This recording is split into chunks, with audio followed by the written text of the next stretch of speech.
Hey guys! Tonight we're slipping into the silk, sweat, and silent power games of women who mastered the art of being seen without ever being known.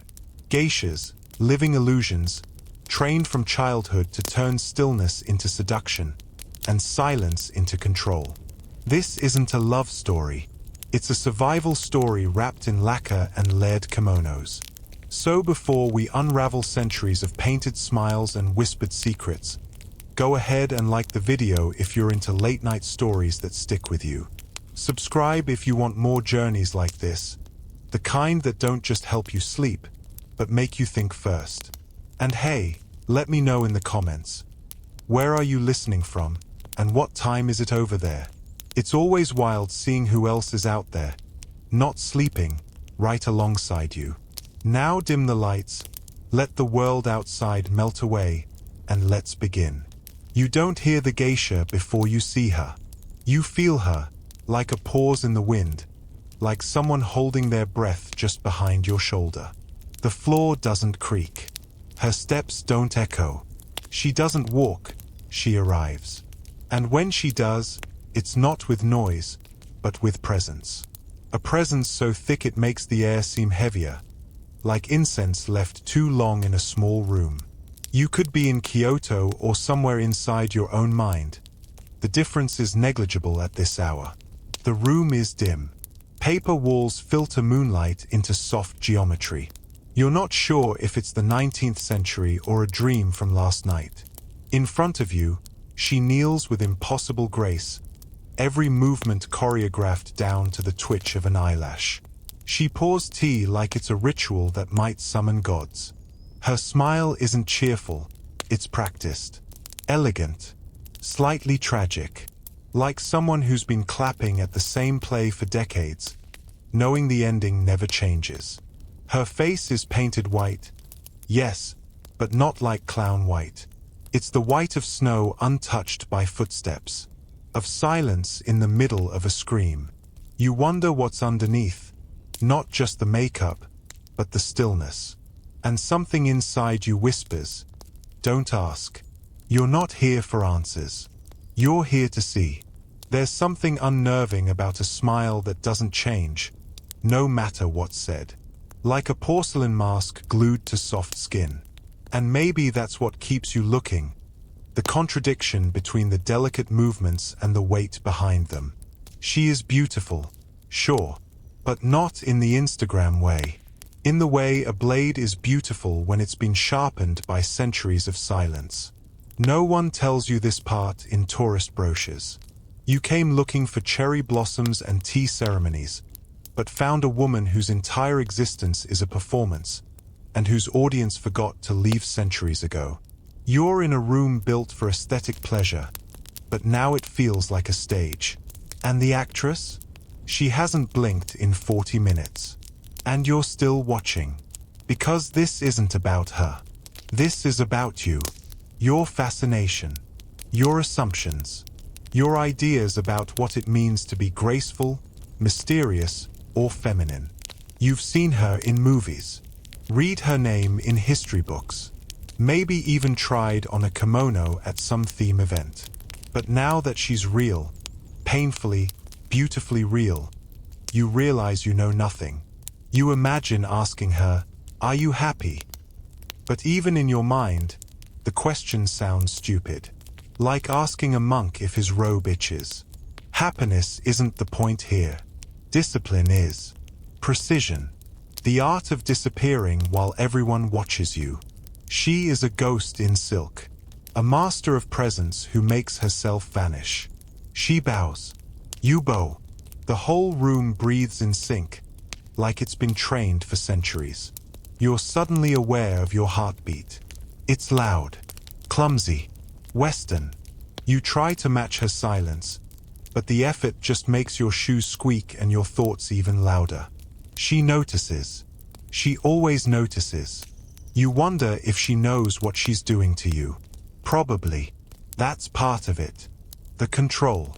Not sexual. That's a Western misreading. It's psychic. Spiritual. She's holding your attention like a puppeteer holds strings. Without effort, without noise. And just when you start to relax into the performance, she moves. It's subtle, a tilt of the head, a shift of the sleeve, but it hits you like thunder wrapped in cherry petals. You realize you haven't taken a proper breath in 5 minutes. And still, she smiles. Outside, a wind chime stirs. Inside, nothing breaks the rhythm. She serves more tea, and the steam rises like a whispered confession. You wonder what she's thinking. If she's tired. If she wishes she were somewhere else. But again, don't ask. It would ruin everything. Because this moment isn't about truth. It's about illusion. About how beauty can be a form of control, and silence a kind of scream. You're not being entertained. You're being studied, judged, disassembled by someone who spent a lifetime learning how to look like she isn't looking at all. And now you see it, the layers. Not just kimono over kimono, but emotion over instinct, training over desire. She's not hiding behind the paint. The paint is her sword, her armor, her entire identity compressed into colors and gestures. And you're the one exposed. The silence in the room stops being peaceful. It becomes intimate, terrifying, because in this calm, you hear everything, your insecurities, your assumptions, your need to fill space with noise. But she doesn't. She sits in it like a queen in her own universe. And for the first time, you wish you could do the same. But just as you start to sink into the stillness, something shifts. A shadow near the paper door. Another presence, unseen but approaching. You remember, this isn't just a story about her. This is about a lineage, a legacy, a system older than your country, crafted with threads of pain, discipline, and art. And just like that, you're not in a room anymore. You're in a time loop, a cultural echo, one that began long before her, with dancers, priestesses, women who prayed with movement and bled in silence. The geisha is not a person. She's a portal, and you just stepped through. And here's the thing. Once you've stepped in, you don't come out the same. Because now that you've seen what silence can hold, you'll start to wonder what it can hide. You think it all started with makeup and kimonos? Try again. Long before the first geisha ever tightened her obi or dipped a brush into white paste, there were women who danced for gods, not men. They didn't wear silk. They wore offerings. Not performers, priestesses. And their stage wasn't a tea house. It was the trembling ground of a ritual fire under a Shinto sky. You're standing in a village now, somewhere in ancient Japan. No neon, no tourists, just wind, smoke, and the rhythmic pound of taiko drums. A woman steps into the circle. Her eyes are closed. Her hands tremble, not with fear, but with force. She's a conduit. A living bridge between earth and whatever spirits might be listening that day. This isn't entertainment. This is survival. The gods are moody, and if her body doesn't move just right, the crops might die.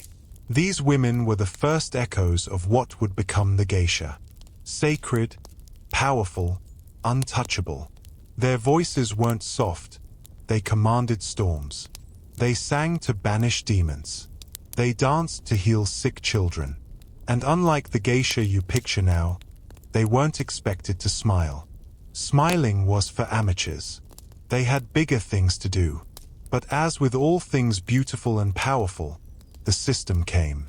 Enter the aristocracy, with their fans, gold leaf scrolls, and convenient obsession with control. Suddenly, the spiritual got replaced with the aesthetic. What used to be divine became decorative. The women were still dancing, but now the gods had been swapped for bored men with money. And so the transformation began. The sacred became staged. What was once a ritual turned into rehearsal. And somewhere in the middle of all this, she appeared. The geisha, not a priestess, not a courtesan, Something stranger. Something curated. She learned from all the ones who came before, the priestesses, the dancers, the musicians. But she adapted. She became less about belief and more about illusion. A new kind of spiritual performance. The art of being everything and nothing at once. The makeup, in this context, wasn't vanity, it was alchemy. A way of erasing the self so she could become what the room needed her to be. A mirror. A melody. A memory with perfect posture. Her walk became poetry. Her breath? Punctuation. You don't hire a geisha to talk. You hire her to haunt the space between words. And yet, despite the elegance, or maybe because of it, people started to misunderstand. Westerners, mostly. They looked at her and saw the wrong kind of power. They whispered words like mistress and prostitute, as if she was just another item on the menu of the exotic. They missed the point completely. It wasn't about sex. It was about presence, precision, performance, the ability to fill a room without taking up space. Back then, to train as a geisha wasn't about seduction. It was about sacrifice. You started young. You gave up your name, your past, your family. You became a vessel. You learned to speak with gestures, to emote with your spine, to manipulate atmosphere like it was clay. Every smile was sculpted, every silence rehearsed. And even in that world, even at the peak of artistry, they were still bound by rules. Walk this way. Sit like this. Don't speak unless spoken to. Be graceful. Be elegant. Be invisible while being unforgettable. It's like being asked to burn brightly without showing flame. You begin to realize the weight behind that infamous smile. It's not flirtation, it's survival. It's a code, a shield, a language designed to protect the only thing left that's truly theirs, themselves. And while the world around them kept evolving, wars, emperors, modernization, they held the line. These women became living artifacts, time capsules in human form, walking reminders that beauty isn't always gentle. Sometimes, it's brutal. Now imagine being 16. Your body aching from hours of dance. Your fingers sore from shamisen strings. Your back permanently straight. You haven't spoken to your mother in months. You've eaten just enough to fit into 12 layers of tradition. And still, you smile. Because if you don't, everything falls apart. The geisha wasn't born from glamour.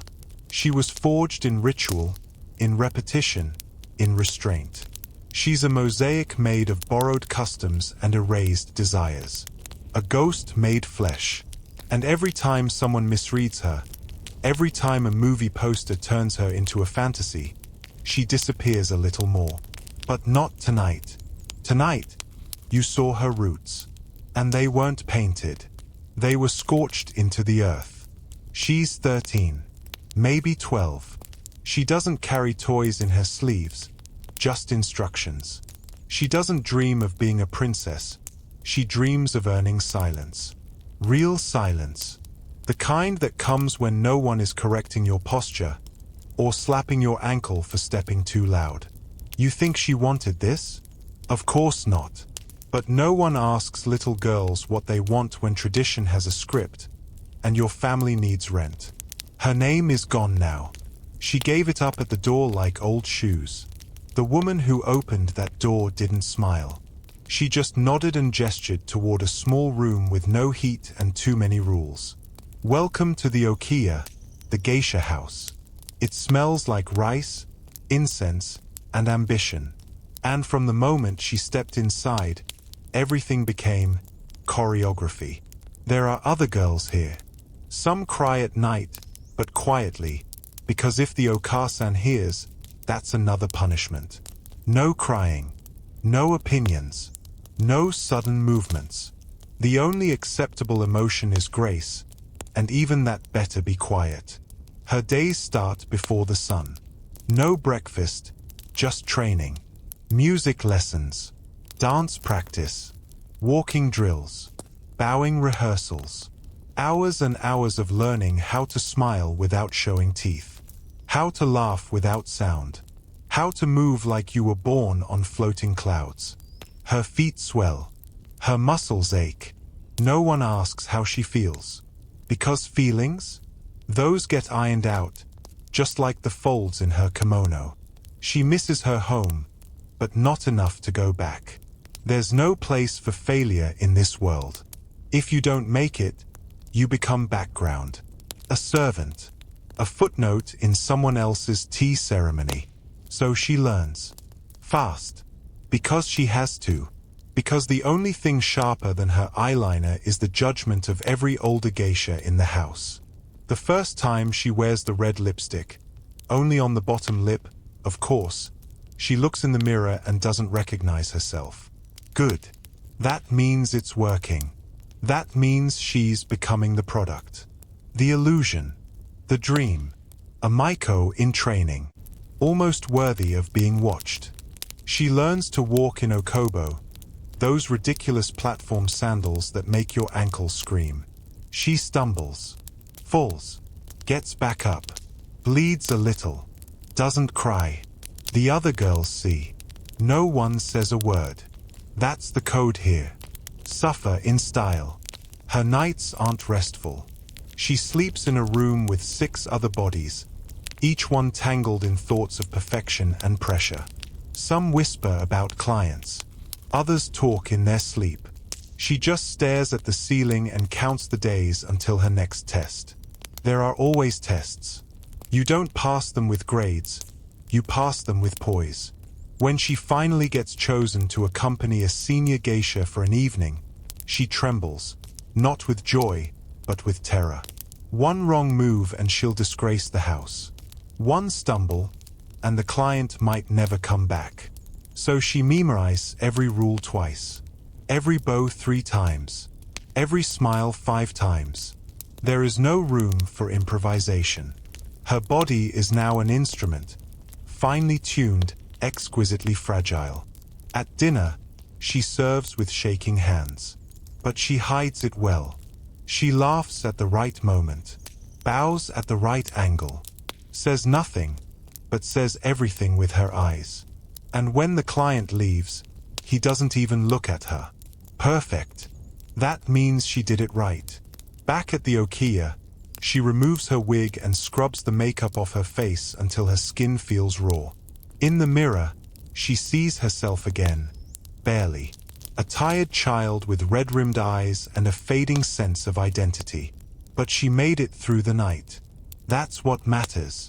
You want to admire the geisha? Then understand this part first. Before the art, there's ache. Before the beauty, there's breaking. No one becomes a geisha by accident. It's not a dream.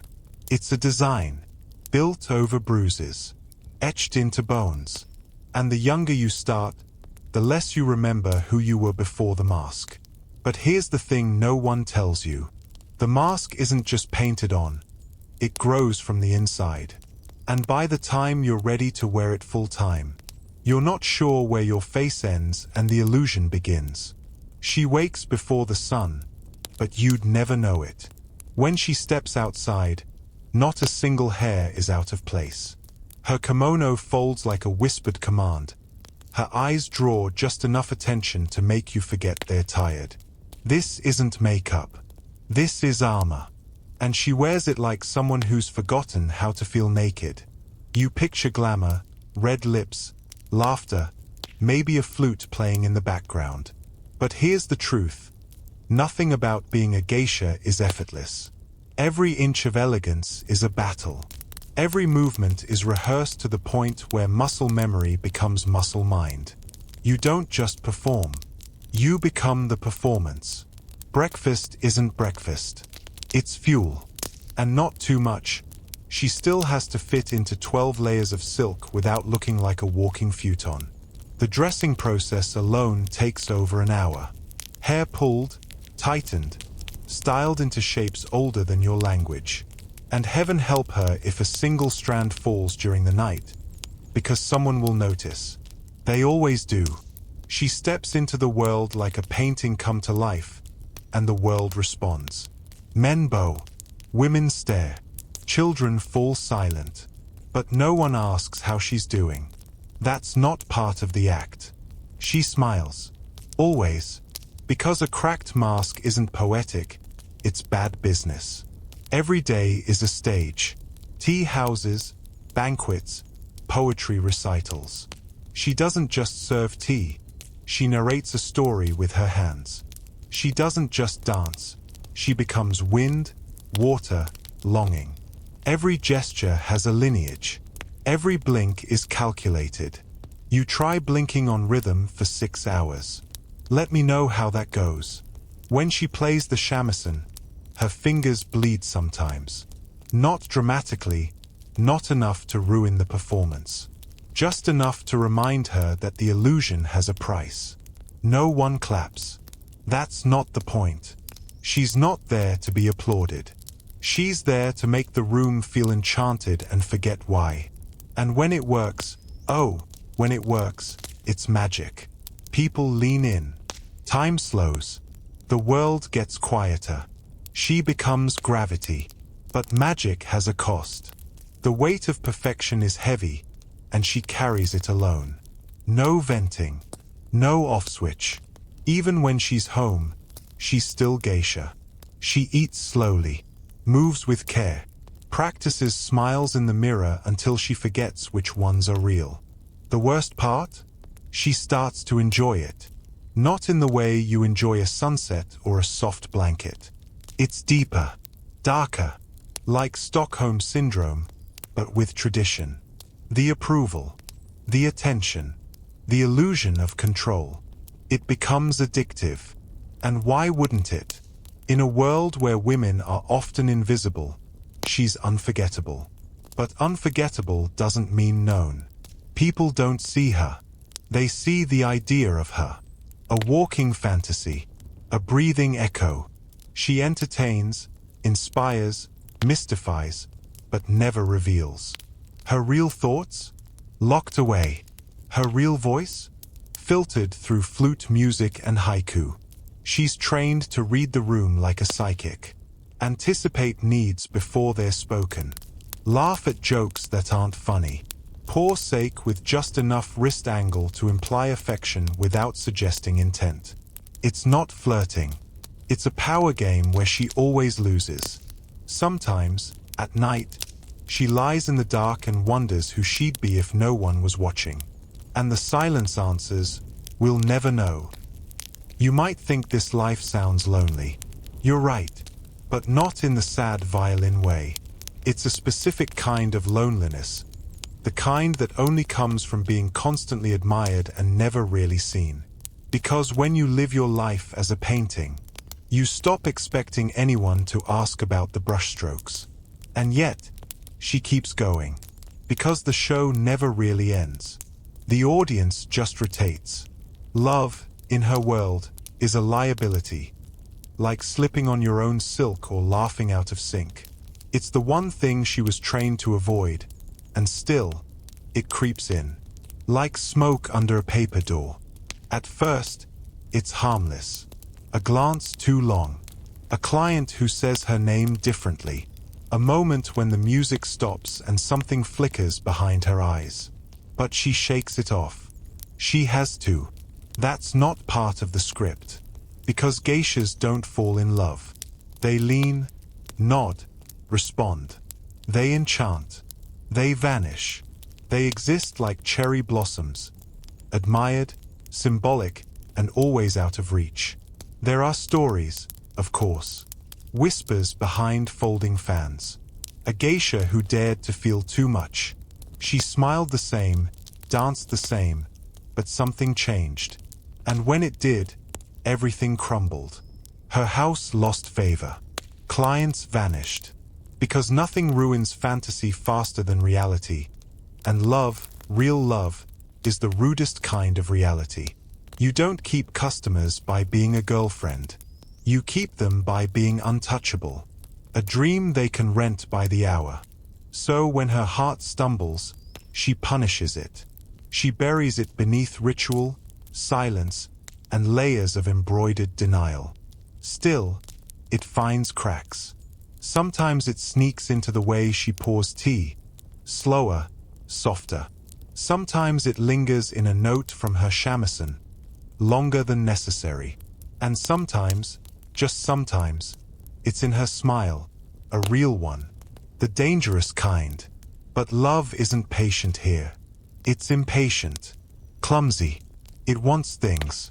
It asks for time, for touch, for truth. And she can't give any of those.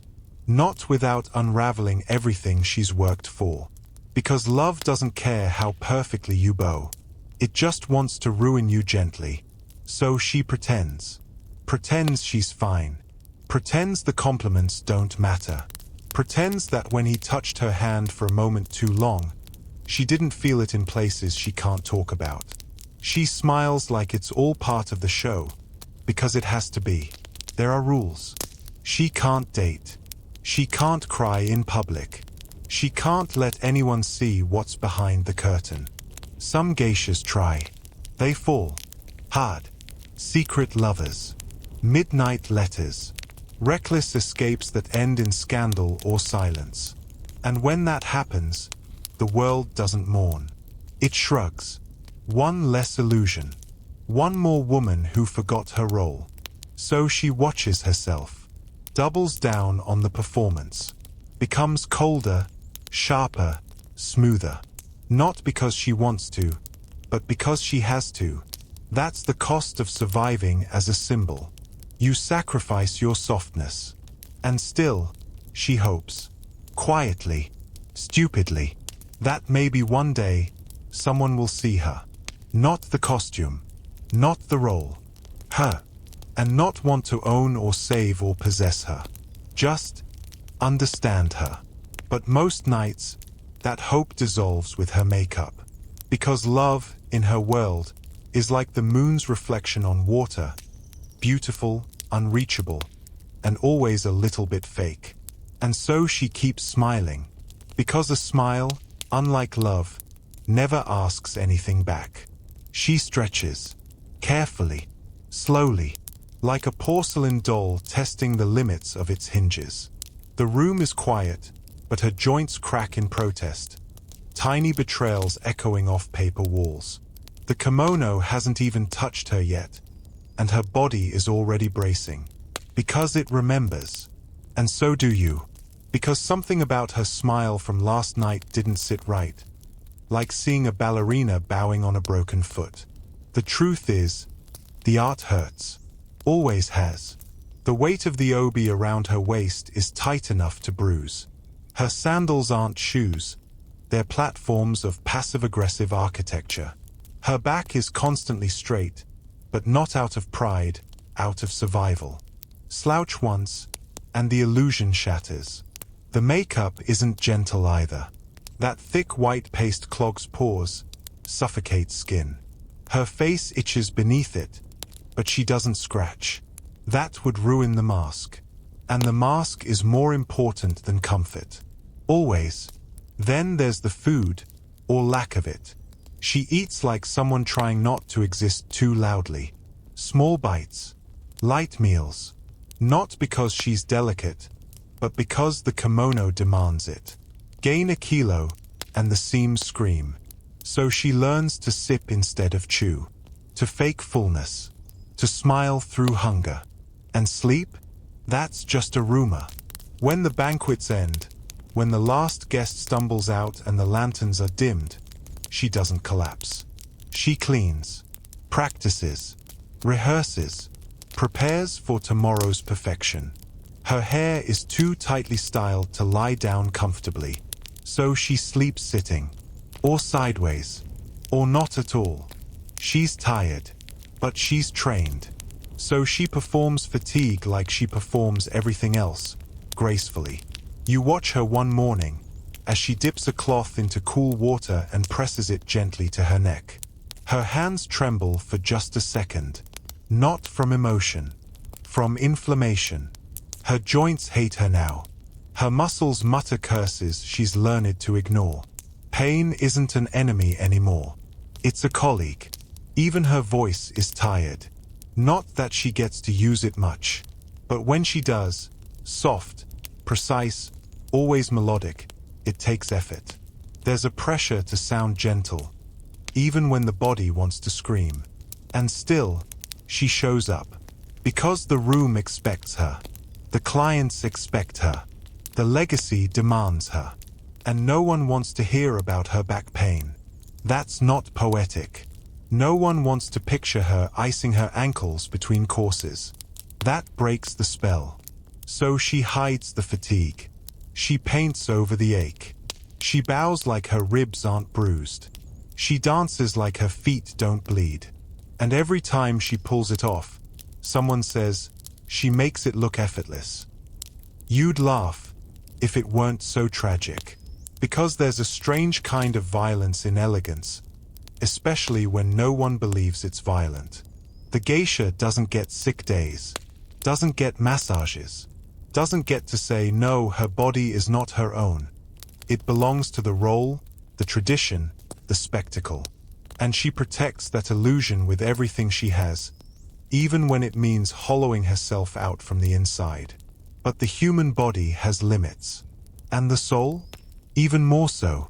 So sometimes, in those rare, fragile hours before dawn, she sits in front of the mirror and stares at her reflection. No paint, no lashes, just her. Pale, tired, real. She blinks. And for a moment, she doesn't recognize the woman staring back. She doesn't talk much. Obviously, that's kind of her thing. But don't confuse silence with serenity. That's like assuming a swan is calm just because it's not screaming. Meanwhile, its legs are paddling like they're late for rent. Her silence is weaponized, sharpened, filed down to a point. You walk into a room with her, and suddenly, words feel heavy, useless, like trying to explain Wi-Fi to a forest. She glides, nods, adjusts a sleeve, and somehow communicates more than most people manage with a TED Talk and 3 espresso shots. She can shut down an entire conversation with a blink. She can express disappointment with the tilt of a fan. And if you ever catch her raising an eyebrow, run. That's her version of shouting. You might think she's passive, gentle, submissive, even. That's adorable. She's just playing 3D chess in a room full of checkers. Darling. Her gestures are loaded. That half smile? Probably telling you she's already judged your entire existence and moved on. The slow pour of tea? That's not service. That's dominance with a porcelain cup. Because when you're forbidden from saying what you really think, you get very good at using everything else. Her walk is a warning. Her posture, a paragraph. Her stillness, a full-blown monologue about patience, control, and the quiet urge to scream into a silk pillow. The guests don't notice, of course. They think she's lovely, graceful, serene, like a scented candle in human form. They're wrong. She's more like a volcano in disguise, smiling politely while simmering under layers of tradition and trauma. She laughs at the right moments, giggles when expected. Even when someone calls her exotic, because apparently we're still doing that, she doesn't flinch. She's heard worse. She's seen worse. And she knows that correcting a drunk man in a kimono rarely ends in anything but more sake and less dignity. So she bows, smiles, performs. But inside, she's flipping every table with her mind. There are nights when she's alone, the wig off, the makeup gone, the facade folded neatly on a chair, and she just stares into the dark. No flute music, no laughter, just her and the echo of all the things she wanted to say but never did. And it's in that silence, not the elegant kind, but the cracked, suffocating, heavy-breathing kind, that the truth finally slips out. She's tired of pretending, of being the whisper in someone else's fantasy, of smiling like her lungs aren't on fire from the weight of always being perfect. But of course, morning comes.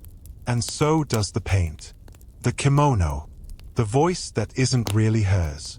She puts the silence back on like perfume. Subtle, sweet, and absolutely necessary.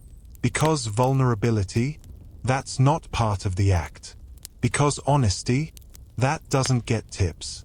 So she steps into the room, composed as ever, and everyone says, "Wow, she's so calm." And she is. Like a grenade with the pin still in.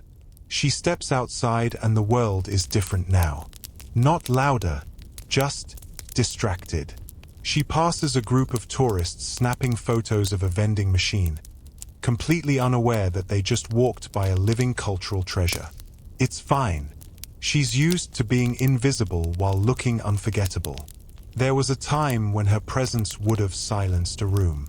Now, the room scrolls past her, busy deciding whether to post a filtered ramen photo or a clip of someone mispronouncing kimono.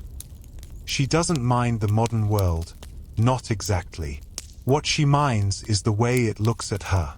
Not as a woman, not even as an artist. As a symbol. A walking stereotype. A photo OPP in brocade. Because these days, everyone seems to love the idea of a geisha. They just don't understand what she is. They come to Kyoto hoping to see one, as if she were a deer or a mythical bird. They ask where they can rent the outfit. They take photos of Maiko on their way to engagements, often ignoring the signs begging for respect. And the irony? They think she's a relic, a museum piece.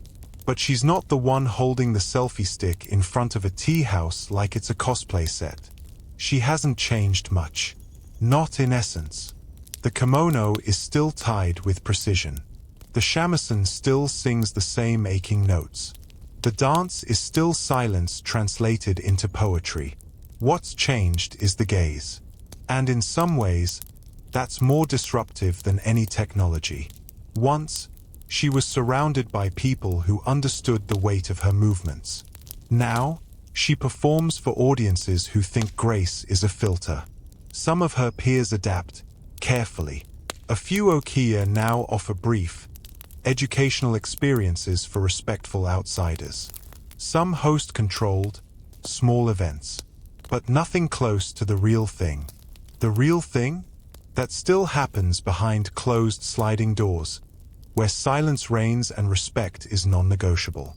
And let's be clear, geishas aren't against change. They've survived change. From feudal Japan to World War II to economic collapse. They've outlived trends, regimes, and people who swore they were irrelevant. So no, they're not afraid of the 21st century. They're just not impressed. Because TikTok might boost your reach, but it doesn't teach you how to bow at a 30-degree angle while balancing the weight of your ancestors on your spine. She keeps going. Night after night. Performance after performance. Not because it's nostalgic, but because it's necessary. She carries something too old to be marketed, too sacred to be repackaged. And yet, she smiles when the confused couple in matching t-shirts whisper, "Do you think she's a real one?" She is, but she won't stop to prove it, because proving it would mean cheapening it. And that's not part of the choreography. She removes the paint slowly, not out of ritual, out of caution. Because every night, when the white fades, when the red disappears, when the black of her brows melts away, she wonders if something else went with it. Something she can't get back. It starts as a familiar process. Warm cloth, soft water, gentle pressure. But as the mask lifts, what stares back in the mirror is unfamiliar. Not ugly, not tired, just uncertain. Like a character backstage who no longer remembers where the costume ends. You might think this is dramatic. That identity doesn't just dissolve under makeup. But then again, you've probably never spent your whole life being told who to be. And applauded when you did it perfectly. Being a geisha means playing a role so well, so convincingly, that eventually, you forget what the script replaced. She's not unhappy. That's too simple. She's fulfilled, respected, admired, yes. But beneath that, there's a hum. A quiet question. Would I still be loved if I were just me? The world knows her by stage names, performances, poses. But does anyone know how she laughs when she's alone? What kind of music she plays when no one's listening? If she even likes tea? Because her life is curated, every smile, every glance, every breath measured and delivered with poetic precision. There's no margin for rawness, no space for mess. Even sadness, when it visits, has to come dressed in silk and leave before morning. You imagine her at home, on a rare night off, hair undone, feet bare, eating something unapologetically greasy with chopsticks and no grace. And in that moment, that stolen hour of imperfection, you wonder if she feels more alive than ever, or more alone than ever. Because here's the thing about living as a symbol. Symbols aren't supposed to have needs. They represent. They embody. They carry meaning. But they don't get to say, actually, I'm exhausted. Can I just be a person today? So she doesn't. She wakes up, paints her face, steps into the role she's mastered, and no one suspects a thing.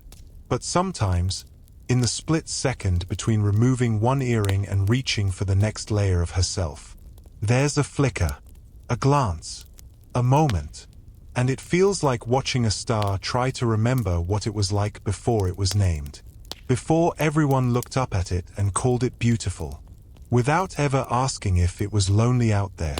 She doesn't say this out loud. Of course not. She doesn't even write it down. She just breathes it, carries it, lets it hum beneath her ribs like a secret chord that only she can hear. And yet, somehow, she survives it. Not by erasing herself, but by hiding just enough to stay whole. By keeping one tiny corner of her soul untouched, unpainted, and fiercely, stubbornly hers. Because deep down, she knows the difference between the role she plays and the woman who watches from behind the curtain. And the day that line blurs completely is the day she stops being a geisha and becomes something else entirely. The room is quiet now. Not performance quiet, real quiet. The kind that fills your chest like warm tea and makes even your heartbeat feel impolite. She's just finished dancing. No audience, no applause. Just her, the floor, and the lingering echo of footsteps that don't need validation anymore. She stands alone, centered in the empty space. The lanterns flicker. Outside, Kyoto hums its usual lullaby of wind and distant trains. But inside, everything is still. She closes her eyes, inhales, and bows. Not for you. Not for the guests who once filled this room. For herself. Because after all the smiles and silence and perfect gestures, this is the only moment that truly belongs to her. You sit with her there, in your mind, and suddenly, all the layers fall away. The makeup, the performance, the history, and what's left isn't fragile or lost. It's something else, something unspoken, like a truth whispered too gently to disturb the air. She doesn't need you to understand. She just needs you to remember that behind the white face and crimson lips, behind the bow and the brushstrokes, there was always a woman, whole, complex, untranslate. And now, she disappears.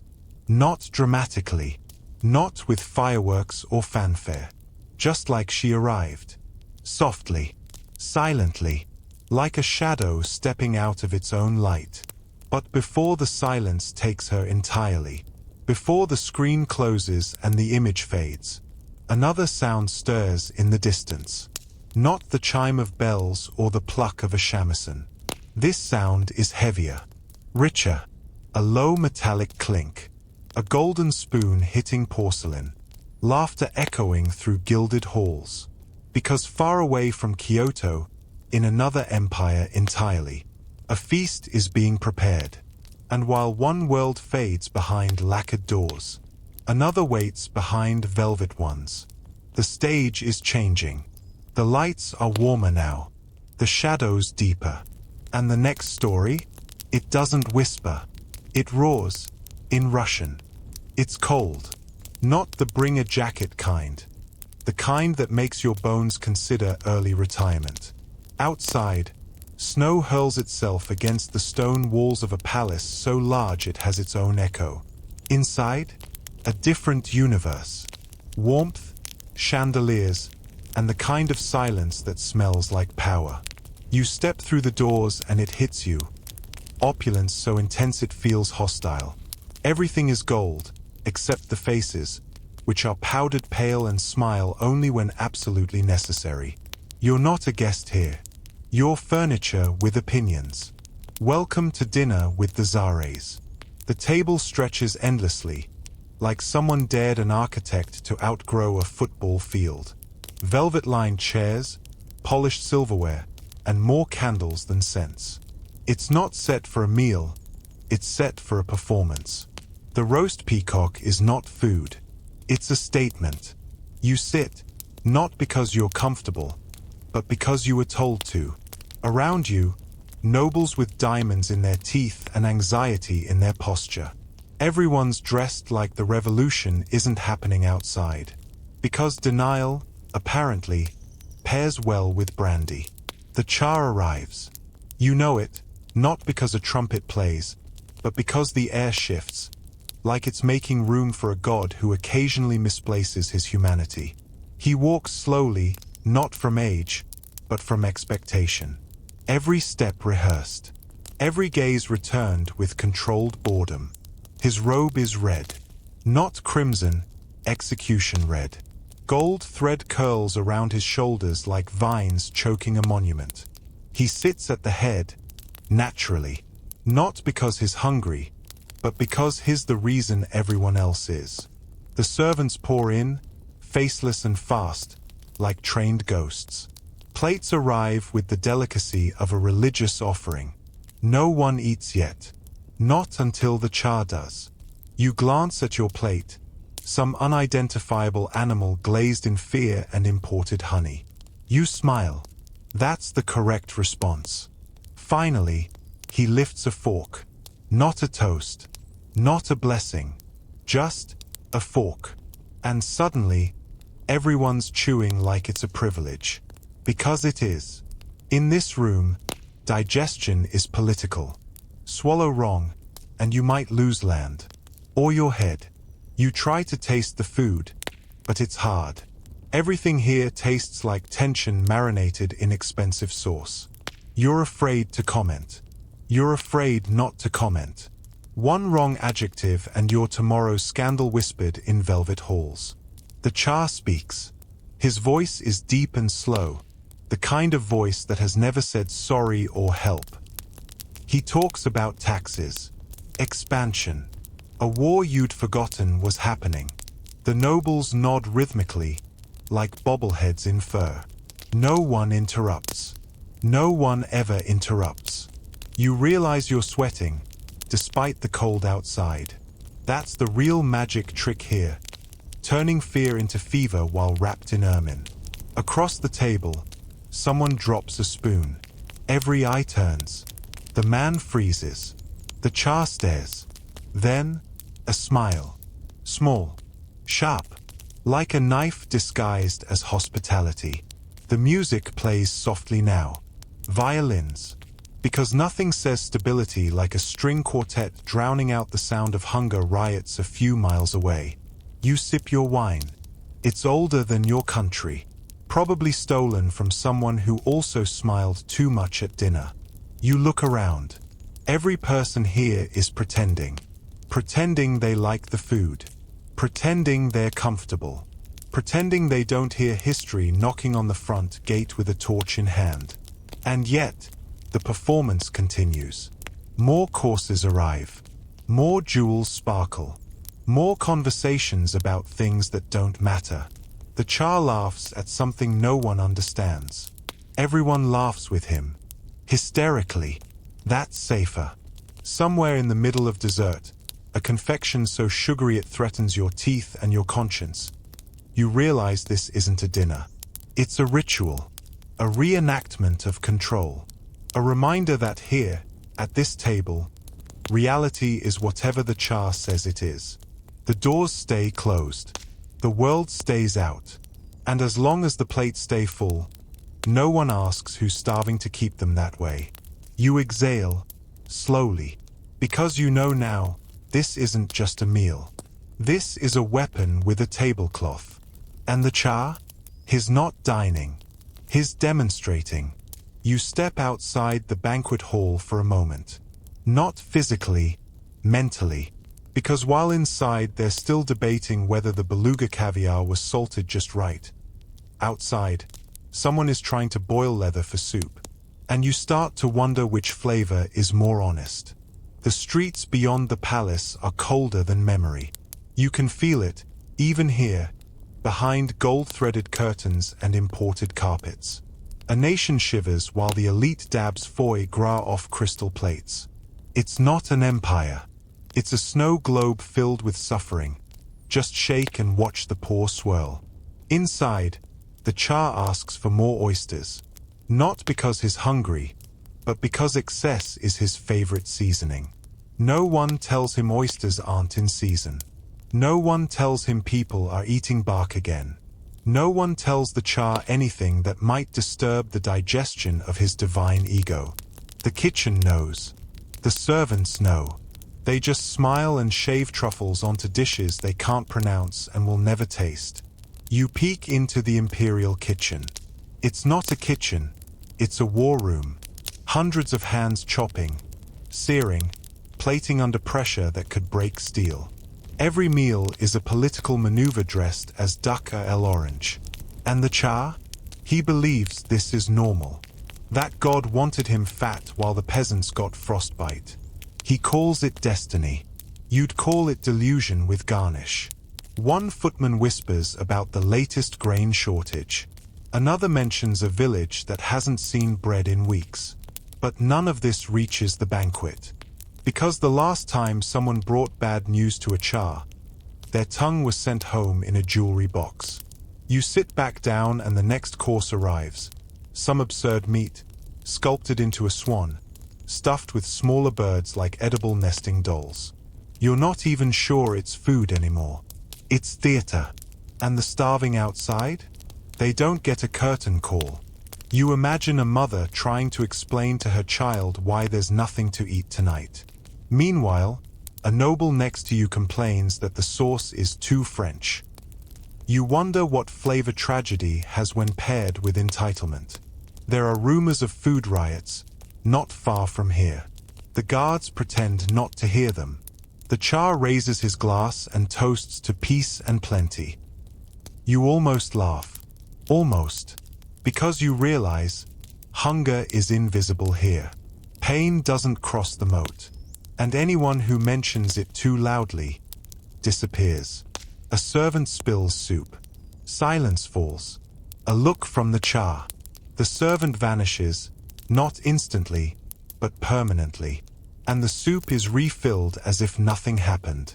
Because here, people are replaceable. Soup is not. You glance around the table again. No one looks up. No one breathes too deep. Because in a world where the rich eat lies, telling the truth is a revolutionary act. And you? You choose slower now. Because each bite tastes a little more like guilt, and a lot more like the beginning of an ending. It looks exquisite, doesn't it? The table lined with precision, the silverware catching candlelight like whispered threats, the courses arriving in delicate succession, pheasant wrapped in golden crust, veal glistening beneath a reduction so complex it could have its own royal title. You sit, pretending to enjoy it, pretending not to taste what isn't listed on the menu. The quiet metallic bitterness of blood, not yours, but someone else's, far below your boots. Because this meal, this celebration, this golden spectacle, wasn't paid for with coins. It was extracted, carved out of the backs of farmers who harvested grain they weren't allowed to eat.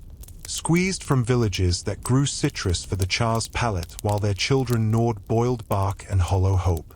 Transported across miles by men who froze solid mid-journey, discarded like broken spoons, as long as the fish stayed fresh. The Tsar doesn't ask where the delicacies come from. He assumes the world was made to serve him, and anything not delivered to his table must not be worth eating. He stabs his fork into the duck breast like it insulted his mother, then praises the seasoning with the enthusiasm of a man who's never cooked, never hunted, never starved. And everyone around him laughs, not because it's funny, but because it's safer than silence. You try to chew slowly, but it's hard to swallow when you know how many corpses had to stay quiet so this meal could happen.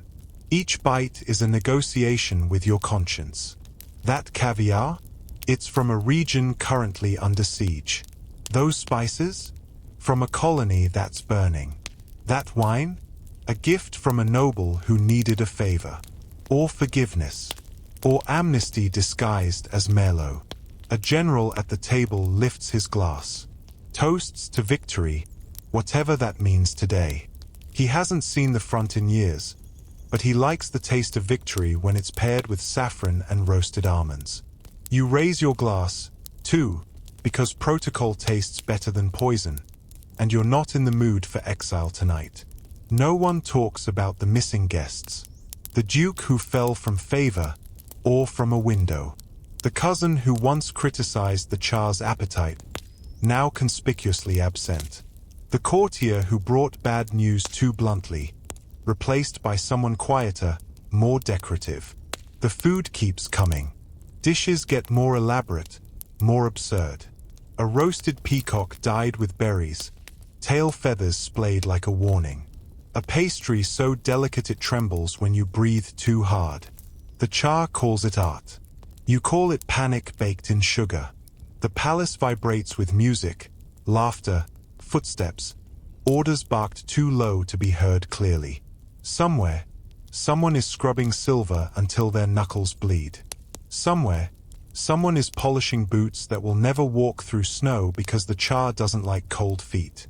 Somewhere, entire families are starving because someone decided the empire looked better from a dining chair carved from Siberian oak. And yet, no one here pauses. No one here reflects. They eat. They drink. They perform hunger like it's fashionable, indulgence like it's holy. Because when you dine with tyrants, gluttony becomes religion, and this table, an altar. You look down at your plate, then back at the Tsar, who's now telling a story about a hunting trip where the animals came to him. As if even nature knows better than to deny him what he wants. You nod. You smile. You take another bite. Because you know what's being served now isn't just food. It's obedience. And it's best eaten warm. There's a chill tonight. Not from the snow outside or the drafts slipping through marble halls, but from something heavier, older. A kind of cold that lives between the ribs and doesn't announce itself with wind. You feel it just after the fourth course, somewhere between the pheasant and the silence that followed the Tsar's last laugh. Because you're not alone at this table. Oh, the seats are full, yes, every one of them occupied by nobles, officers, ambassadors of crumbling alliances. But between them, within them, around them, there are absences shaped like people who used to matter. The man who once sat to your left, the one with the sharp tongue and sharper mind, isn't here tonight. And no one has mentioned him, which is how you know he's truly gone. At this table, disappearance is the purest form of punctuation. No farewell, no obituary, just absence. Replaced by someone newer, younger, hungrier. Someone who still believes flattery tastes better than fear. The Tsar doesn't mention the vanished. Why would he? Ghosts don't vote. Ghosts don't toast. But they do watch. You can feel them. Not in a supernatural way, in a historical way. Every corner of this room is lined with memory. This is where the general who dared suggest peace once choked on his soup. That's the seat where a cousin laughed too loudly at the wrong joke. And that vase by the wall? It used to hold flowers. Now it just holds stories no one tells anymore. Every banquet here is also a séance. The chandeliers may glitter, the wine may flow, but under the velvet and gold is a hum. A quiet, constant reminder that loyalty is fleeting and silence is survival. You sip carefully. Speak less. Smile just enough to not be remembered too much. The Czar tells a story about his childhood. Something about a bear, a blizzard, and divine protection. Everyone laughs, not because it's funny, it isn't, but because his father didn't laugh once, and now his bones fertilize a remote hillside. The moral of the story is always the same. Smile when he speaks, or risk becoming part of the architecture. You wonder how many people in this room are dining with one foot in the grave. Not metaphorically, literally. They know too much, or not enough, or something wrong entirely. You glance toward the doors. No one's watching them, but everyone's thinking about them. Who might walk in uninvited? Who might walk out escorted? And that's the game, isn't it? This isn't about food. It never was. It's about presence. About proving you still belong, or pretending hard enough that no one notices you don't. The ghosts aren't angry. They're disappointed. They used to matter. Now they don't even get a portrait. They hover in the folds of the napkins, the echo between courses, the quiet when the Czar raises his glass and everyone holds their breath. You feel one near you. It's cold. Familiar. Someone you debated once, or dined beside, or envied. You want to say something, but what's the point? Here, the dead don't haunt the living. They wait for you to join them. So you drink, you laugh, you perform. Because in this palace, forgetting is a form of etiquette.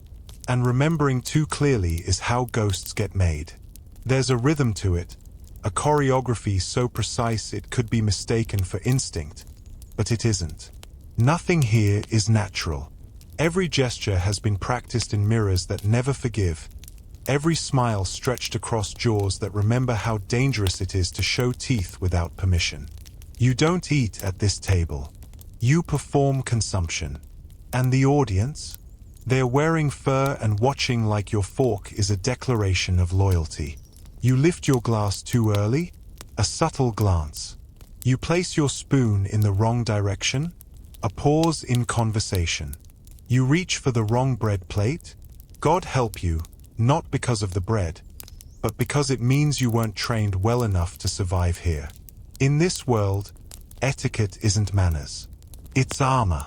You were probably taught that dining is about pleasure. Here, it's about preservation. You don't lean. You don't spill.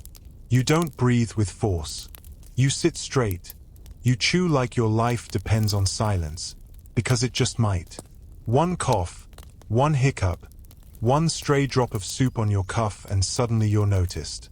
And in this room, being noticed is the first step toward being erased. The Czar eats slowly, not thoughtfully, deliberately. He doesn't enjoy the meal. He enforces it. Every bite is a cue for the room to respond. If he lifts a glass, everyone toasts. If he frowns at the fish, it's gone before you can blink. The kitchen is a relay of panic. The dining room is a theater of submission. You want to speak, maybe, compliment the dish, ask a question, but then you remember the count who once asked where the duck was sourced and disappeared before dessert. No one mentions him now. His chair was dusted. His name folded away in a drawer. He probably used the wrong verb tense, or the wrong tone, or simply ran out of luck. A lady to your right picks up her fork with the wrong hand. For half a second, the room freezes. The Czar doesn't look up. He doesn't need to. A servant notices. The fork is gently corrected. A new wine is poured. The conversation resumes. But you know she won't be here next time. Her mistake was small.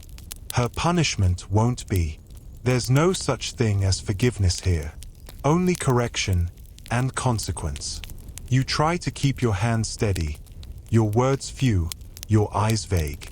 You nod at jokes you don't understand, laugh at toasts that taste like threats. You marvel at how everyone here seems perfectly trained, like porcelain dolls that blink on cue. But you know, deep down, they're all terrified. Even the Czar. Especially the Czar. Because this elaborate dance, this absurd elegance, exists because he knows what waits outside the palace walls. Hunger, rage, the sound of knives being sharpened in quiet kitchens. So he clings to protocol like a lifeline, convinced that as long as the courses keep coming and the guests keep bowing, the world can't touch him. You catch yourself chewing too slowly. You correct. Too quickly. You slow. You're calibrating your very existence to match the temperature of the room. A skill no one taught you, but that everyone here seems to possess, like inherited trauma. And as the next course arrives, some poetic blend of meat and metaphor, you smile. Because you're still here, still chewing, still invisible. And in a room like this, that's the highest compliment of all. It starts with the fork. You notice it when the servant places it beside your plate. Not silver, not even polished platinum, but gold. Real gold. Heavy. Unapologetic. The kind of utensil that makes the food irrelevant. Because why would you care what you're eating when the tool costs more than your grandfather's house? The knife matches. Engraved. Dull at the tip, but sharp where it counts. Everything on the table has weight, not just literal but symbolic, like the empire itself is trying to convince you of its permanence through tableware. The plates are porcelain, imported, painted by hand in a country the Czar couldn't find on a map but definitely owns. The napkins are so finely woven they practically whisper when you unfold them. You wonder how many fingers bled to hem them. The water is served in crystal so thin it trembles with your breath. The wine, dark as velvet, old as sins, arrives in goblets taller than your wrist. The Czar toasts with one hand and adjusts his rings with the other, as if deciding which gem best complements his toast to eternal glory. You taste the soup and it's fine, not life-changing, not memorable, but it doesn't have to be. That's not its role. The soup isn't there to be tasted. It's there to remind you that other people are starving, and you're not. It's warmth by exclusion. Every detail in this room screams opulence, but none of it feels alive. The chandeliers hang like skeletal suns. The rugs are thick enough to hide secrets. The curtains block more than light. Everything smells faintly of perfume and panic. The guests compliment the meal in phrases they've memorized.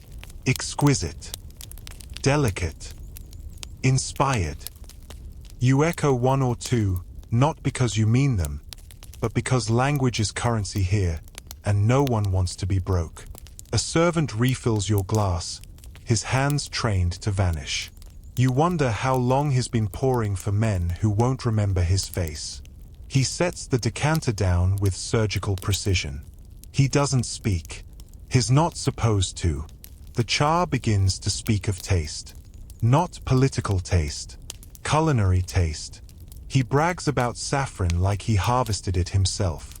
About a rare cheese that only 5 people on Earth are allowed to eat. About salt, mined from a cave that required 30 lives to access and 2 more to carry the crate. The nobles laugh. They think it's a joke. You're not sure it is. You bite into a slice of something that took 3 days to prepare and tastes like afternoon boredom. Another course arrives, a roast so over-decorated it looks more like architecture than protein. You try to cut it, but you're not sure where to begin. The meat is surrounded by gold leaf. Not metaphorically, actual gold. Flakes that stick to your knife, your lips, your shame. Someone across the table praises the chef. Someone else praises the Czar.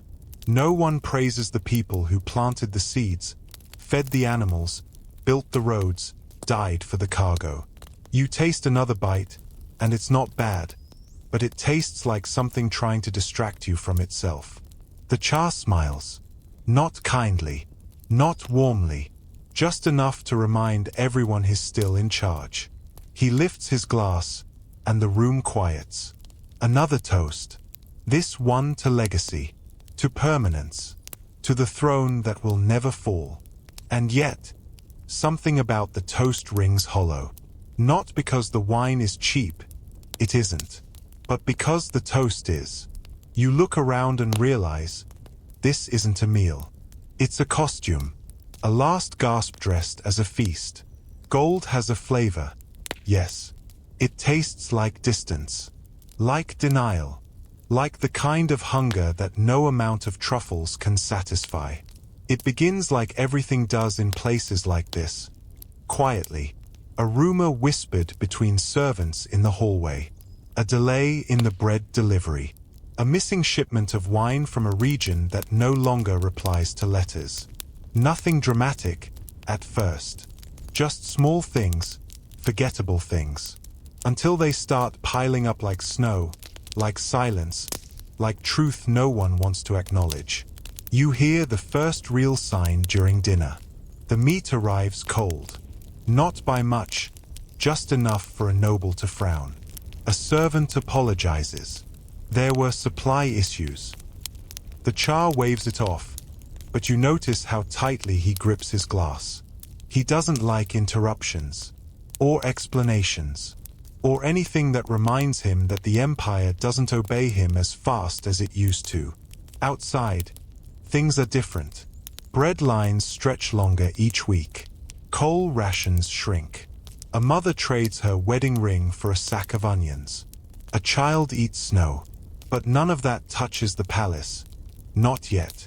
Inside, the forks are still polished, the wine still pours, the laughter still performs its nightly routine. But you feel it now. In the rhythm. In the way the staff moves faster, more tense. In the way the musicians play just a bit louder, like they're trying to drown something out.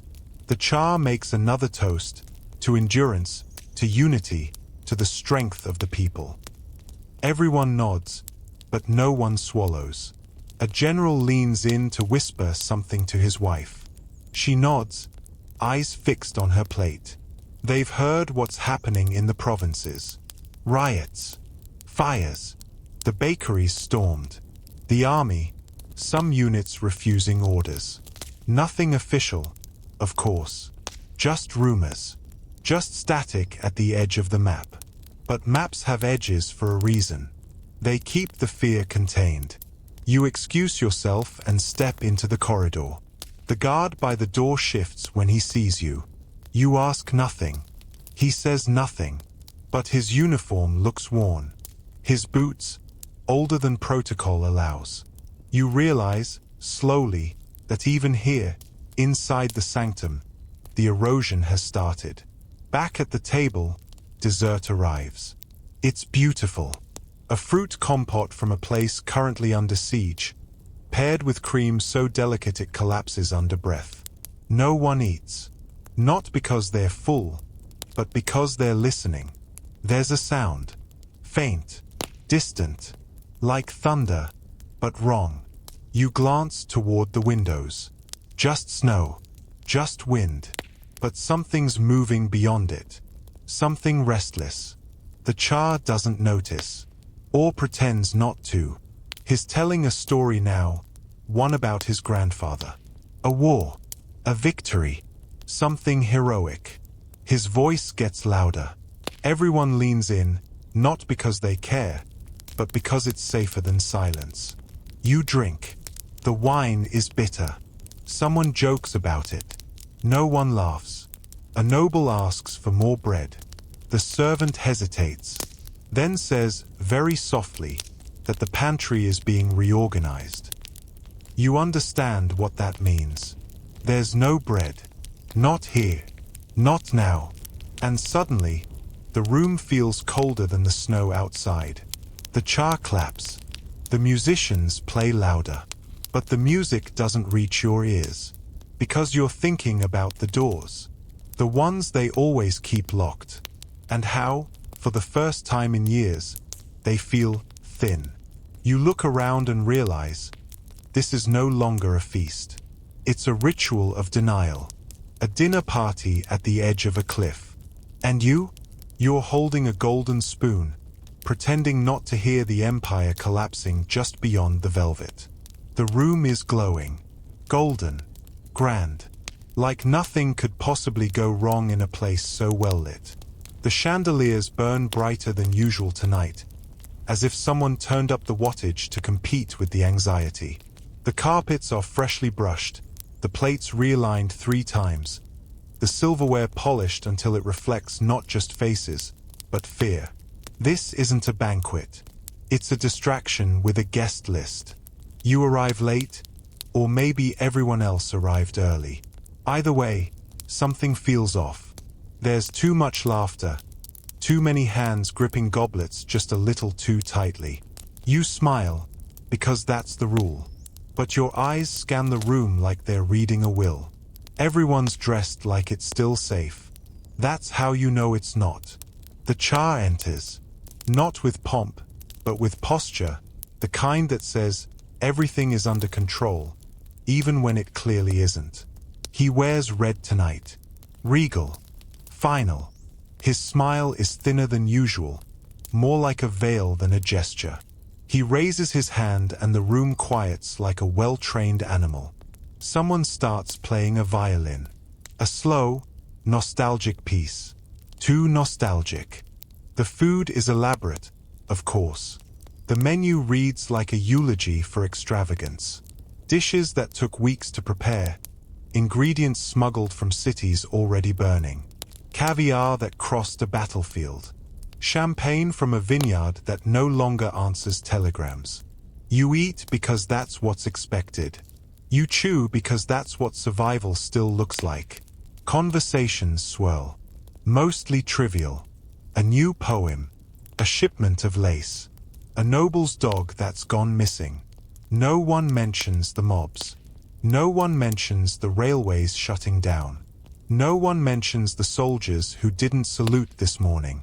Denial is the appetizer, the main course, and the dessert. Someone raises a toast. Not the Czar. A cousin. Braver than smart. He speaks of legacy, of family, of empire. His voice cracks. Glasses clink. Yours too. You don't remember lifting it. The wine tastes like dust and memory. The Czar finally speaks. His voice is calm, too calm. He talks of loyalty, of divine right, of continuity. Every sentence is a fortress. Every pause, a moat. He ends with a phrase you've heard before, but tonight it sounds different. Brittle, rehearsed, almost apologetic. The room applauds. Loudly, desperately, because silence now would feel like confession. Another course arrives. Dessert sculpted like the imperial crest. You almost laugh. Almost. You wonder who had the idea to serve edible propaganda while the palace leaks at the seams. No one touches it. The symbolism is too heavy. The sugar too sharp. A servant trips. Just a moment. Just a plate. But the sound, porcelain shattering, makes everyone flinch. The Czar doesn't blink. The servant is gone within seconds. Replaced, erased. But something lingers. The sound, like glass cracking under weight. The musicians switch to something lighter. The guests follow suit, laughter turning brittle. Someone mentions summer. Someone else mentions Paris. And for a brief second, the room pretends it still has a future. But you feel it. Beneath the perfume, beneath the wine. The end. It's already in the walls. In the way the guards whisper. In the way the doors now creak. The Czar raises his glass one last time. To the Empire, he says. You drink. Because everyone does. Because it's what's done. Because not drinking would be noticed. And that's when it hits you. This isn't a celebration. This is a funeral wearing its best jewelry. And every toast tonight is just another nail in the casket. The music didn't stop all at once. That would have been too poetic, too merciful. Instead, it unraveled, string by string, note by fading note, until the silence wasn't sudden, it was earned. A violin snapped. A pianist didn't show up. A song was cut short and no one asked why. And then, one night, the musicians were simply gone. No announcements. No farewells. Just empty chairs where harmony used to sit. And you realize, finally, that silence has a weight. And in these halls, it weighs more than gold. The banquet tables are still here. So are the plates. So are the forks. But they look wrong now. Like artifacts in a museum that hasn't been curated yet. No one clears the dishes. No one resets the napkins. The air is still perfumed, but underneath it, rot. Not decay, exactly. Just abandonment. As if the palace itself is holding its breath, waiting for someone to declare the dream over. You walk the halls. The guards are thinner now. Not in numbers, in spirit.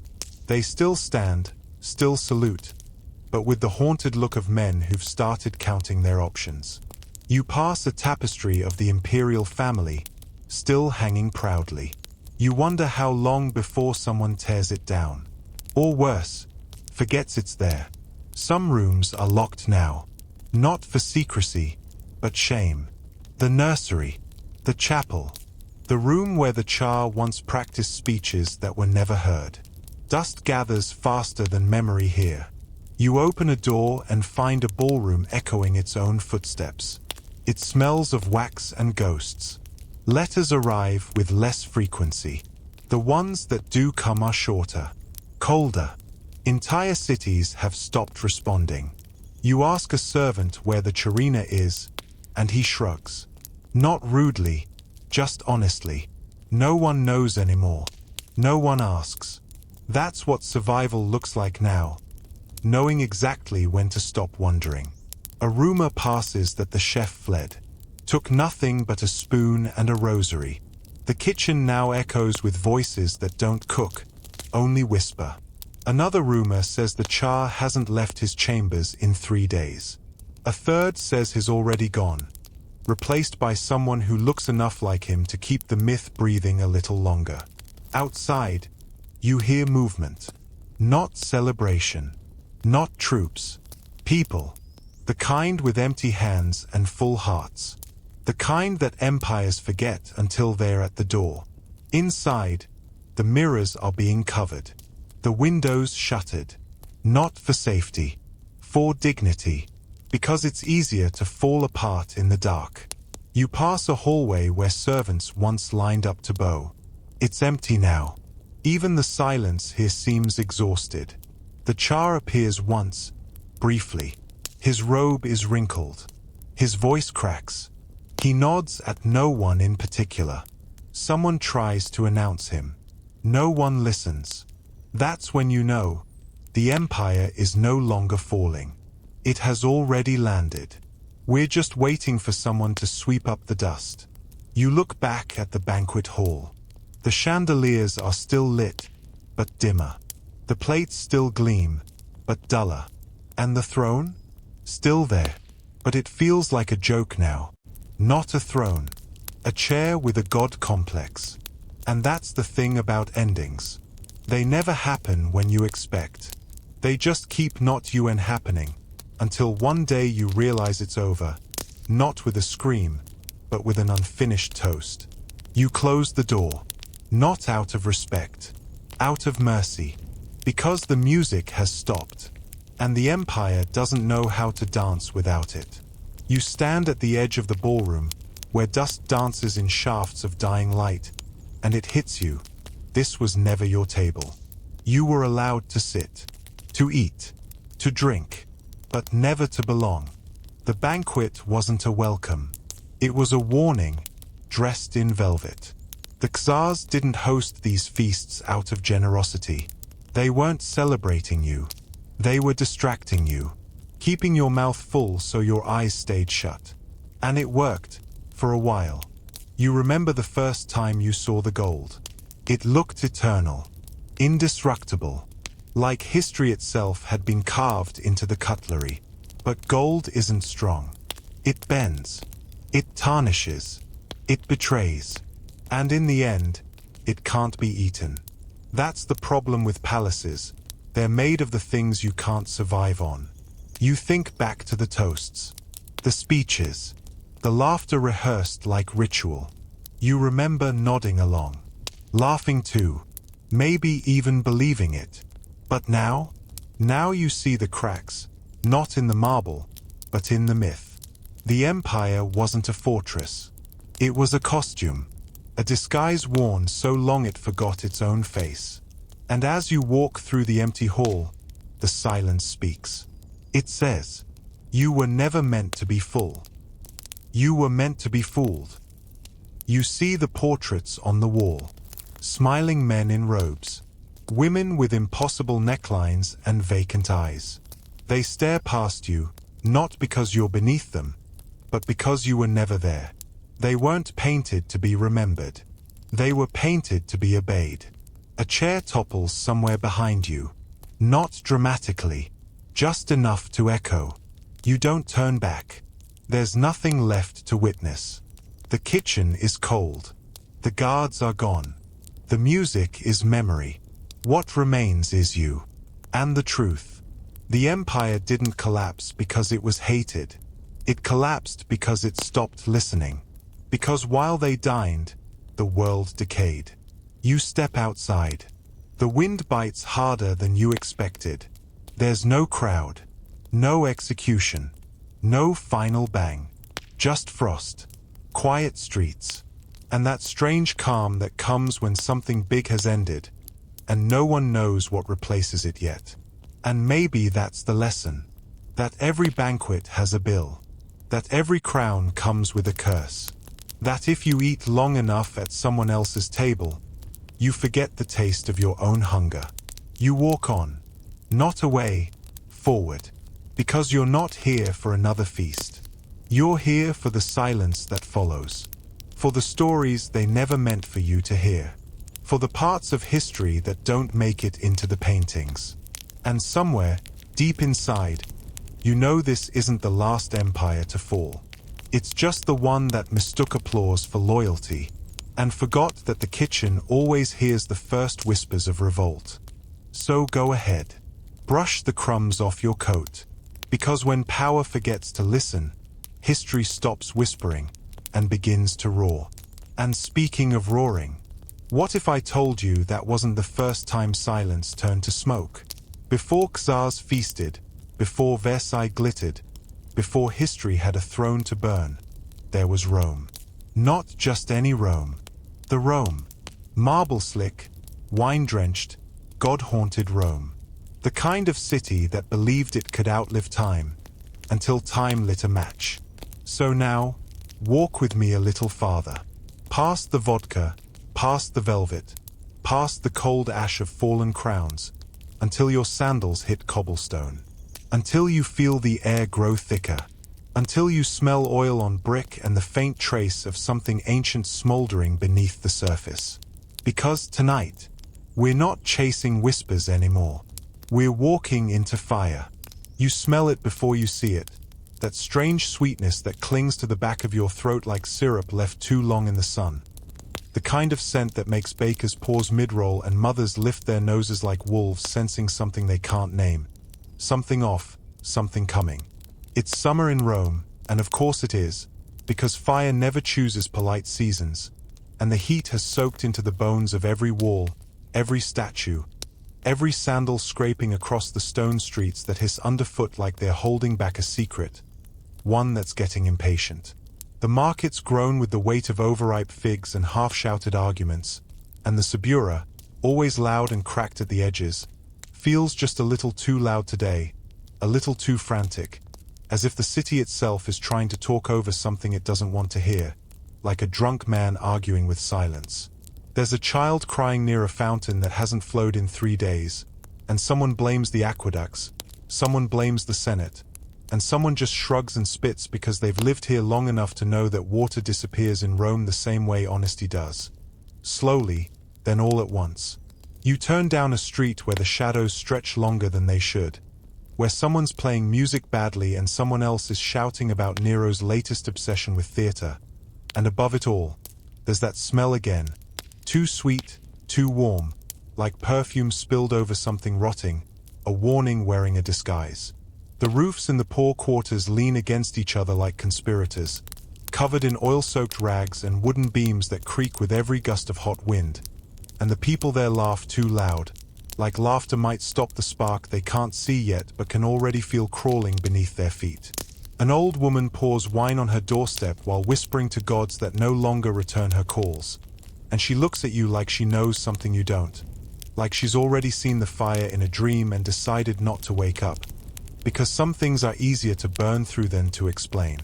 Boys run past with stolen apples, lighting straw for fun, pretending to be emperors and executioners, and the guards just watch with that same Roman tiredness that says, "This city's been dying for centuries, but hey, at least it does it with style." Up above, the sky isn't wrong exactly, just too still, too starless, too much like a lid closing slowly on a pot that's just started to boil. And when the wind shifts, you don't smell smoke yet, but you do smell the possibility of it, and that's somehow worse. And even though there's no fire, not yet, not officially, you can't help but feel like you've already missed the moment when everything changed. Like the match has already been struck somewhere deep beneath your feet, and now all that's left is for the flame to find its way up. Rome stands, of course, because she always does, proud, impossible, drunk on her own myth. But tonight she feels brittle, like a marble statue left too long in the sun. Still beautiful, still powerful, but one good crack away from shattering into history. And as you make your way through the labyrinth of alleys and temples and half-sung prayers, you realize something quiet and terrifying. You're holding your breath, not because you're afraid of fire, but because some part of you already knows. The gods have turned their faces, and the city is about to light itself on purpose. It starts like most disasters do, quietly, inconveniently, and entirely too late to matter once you finally notice. Maybe it was a candle, maybe a torch dropped by a drunk slave, maybe a whisper disguised as heat crawling up an oily beam in the middle of the night. But no one will ever really know because by the time anyone cared, it had already learned how to run. The first to see it don't scream, they just stare, because at first it's beautiful. That strange flicker bouncing off the walls of the insulae, warm and golden like a festival light, dancing like it has a secret to tell, and for a moment, people just watch, unsure if they should panic or applaud, because in Rome, even fire has to audition.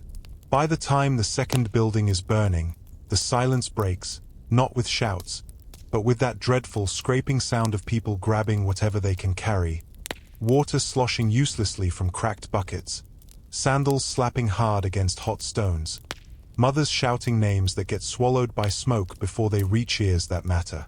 The fire spreads fast, too fast, as if someone had given it a map and a purpose, darting from rooftop to rooftop like a messenger on a mission, leaping alleys, devouring wooden beams and dreams with equal hunger, and still, no one wants to believe this is real. Because things like this don't happen in Rome, they happen in stories, in other places, to other people. But then the temples catch, and that changes everything, because when the gods start to burn, people stop pretending this is just another bad night. They scream louder, they drop the wine jugs, they abandon the goats and the scrolls and the family jewelry because suddenly survival is worth more than sentiment, and the city finally begins to sound like it's dying. Ash falls like snow on the Capitol, and priests stagger through the streets trying to decide which gods to pray to when the flames are eating all of them at once. Even the statues melt, as if the gods themselves are turning their faces away in shame, or worse, amusement. You run with the crowd, not because you know where you're going, but because movement feels safer than thought, and you realize too late that every direction smells like smoke, every alley leads to heat, and the sky above is no longer black. It's orange, angry, alive. Somewhere, someone swears they saw Nero watching from his balcony, humming, writing, smiling, and maybe that's true, maybe it's not. But the story sticks because it's exactly the kind of thing an emperor like him would do. And when the world is burning, truth is whatever hurts the most. In the Forum, marble columns crack and fall like white trees in a storm, and still, people keep shouting orders that no one hears. Soldiers push crowds back from places that no longer exist, and through the smoke, the city begins to resemble something ancient and broken, not a capital, but a warning carved in ash. Children sob into empty tunics, rich women stumble barefoot over rubble, and the poor, well, the poor were already halfway burned before the fire even started. So they just keep moving, same as always, as if the flames are just another inconvenience on the long list of things Rome forgot to fix.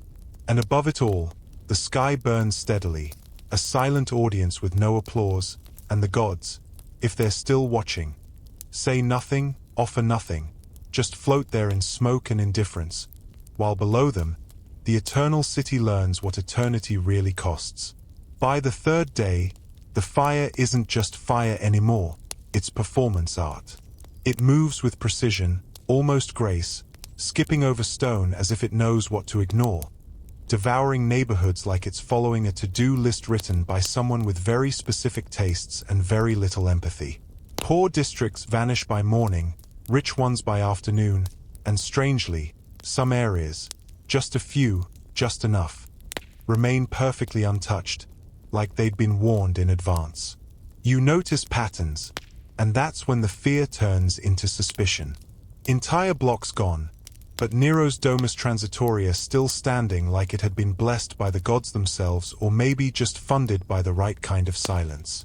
The temples of old cults are ash, but newer ones still hold their shape, statues unsinged, doors intact, and no one wants to say it out loud, but everyone's thinking it. This is too clean, too selective, too efficient. People start whispering in doorways, if they still have doorways. They say it started where the rebuilding was planned. They say the emperor had visions. They say the fire clears the way, not for survival, but for design. Nero's Rome, Nero's vision, wider streets, taller columns, fewer poor people to complain about it. And suddenly, the flames feel less like a disaster and more like a renovation strategy. The kind you'd never admit to on record but might sketch over a goblet of wine while saying something like the city must evolve, and then lighting a match. It spreads faster, too fast, like it's being helped. Like wind that knows what it's doing. Like someone left oil trails instead of breadcrumbs. You smell it. Not just wood and flesh, but resin, pitch, tar, and whatever else makes a fire stick around longer than it's welcome. Some witnesses claim they saw men in imperial tunics tossing torches into cellars and blaming it on shadows. Others say the guards blocked exits while whole blocks screamed for help.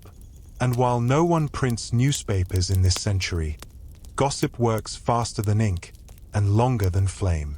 And somewhere in the chaos, you realize the real story isn't what's burning, it's what's not. Nero's plans, drawn up months ago, conveniently erase the very neighborhoods currently turning to cinders. And when the ash clears, guess whose palace ends up with a better view? But no one can prove anything. Not really. Not when the records are burning with everyone else. And so the city keeps running, not from the fire, but from the truth it already suspects. Because once you admit the emperor might be the arsonist, there's no safe direction to run.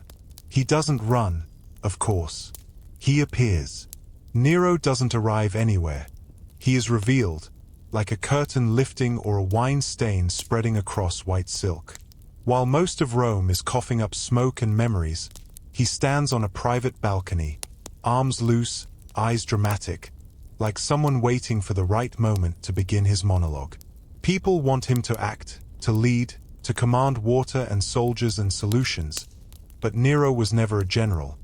He was a performer trapped in an emperor's toga, and this fire isn't just a tragedy to him, it's ambience. It's mood lighting for his next composition. They say he played the lyre while Rome burned, and while that might be an exaggeration, what matters is that it feels true, because you can almost see it. Him, backlit by flame, strumming a minor chord while reciting verses about the fall of Troy as if the city dying beneath him were just an encore he didn't rehearse but definitely enjoys. His advisors panic. His guards pace. His people burn. And Nero? He talks about acoustics, about rebuilding, about beauty rising from ash. He speaks of new boulevards and grander stages, and for a moment you wonder if he's even noticed that real humans are dying in real alleys while he dreams in marble. At the heart of the city, people scream for help, and somewhere near the Palatine Hill, Nero is rearranging metaphors. He says Rome will be reborn. He says this was fate, that the old Rome needed to die for the new one to shine. He doesn't say how conveniently empty the land will be once the poor are gone. And when he finally visits the charred remains, late, draped in perfume and tragedy, he weeps not for the people, but for the paintings that were lost. He performs grief the way an actor performs death, with flair, with exaggeration, and with one eye always on the audience. He promises aid, of course, distributes grain, lowers taxes, offers hope in the form of speeches that sound rehearsed even when they're not. And people, starved and broken, want to believe him. Because sometimes lies delivered with confidence are easier to swallow than truths that taste like ash. But underneath the gesture, something festers. Rome smells it, not just the smoke, but the rot beneath Nero's stage makeup. The sense that this wasn't misfortune, but a production. A reset button disguised as divine wrath. And suddenly, every act of charity feels like a bribe. He begins rebuilding immediately, not the homes, not the hospitals, but the vision. His vision. His golden house. His grand stage. The Domus Aurea, a palace so large it makes gods blush. Built right where the fire cleared the way. Coincidence? He'll say. Vision? Others will murmur. Theft? The rest will whisper. And through it all, Nero remains Nero, untouchable, unreadable, and always slightly off-key. He walks through ruins like a ghost haunting his own empire, smiling at the smoke like it's an old friend he invited to dinner. But fire is a hungry audience, and it always wants more than applause. There's a moment, a very Roman moment, when panic turns to politics. The fire has slowed, the ash has settled, and now there are questions. Dangerous questions. Who let this happen? Who lit the first spark? And most importantly, who's going to pay for it in the most public, theatrical, and emotionally satisfying way possible? Nero, of course, has read enough plays to know the villain must appear quickly, with motives obvious and clothes different from everyone else's. Enter the Christians, a new sect, suspiciously quiet, maddeningly moral, and terribly inconvenient to an emperor who enjoys wine-soaked orgies more than silent prayer circles. They don't worship Roman gods. They refuse to sacrifice to the emperor. They meet in secret. They talk about love, but never about Nero. And perhaps worst of all, they're too poor to bribe and too stubborn to flatter, which, in this city, is practically an act of war. So the whispers begin. First in markets, then in temples, then in Nero's court. They didn't just survive the fire, some say they caused it. And like all great lies, it sticks, not because it's convincing, but because it's useful.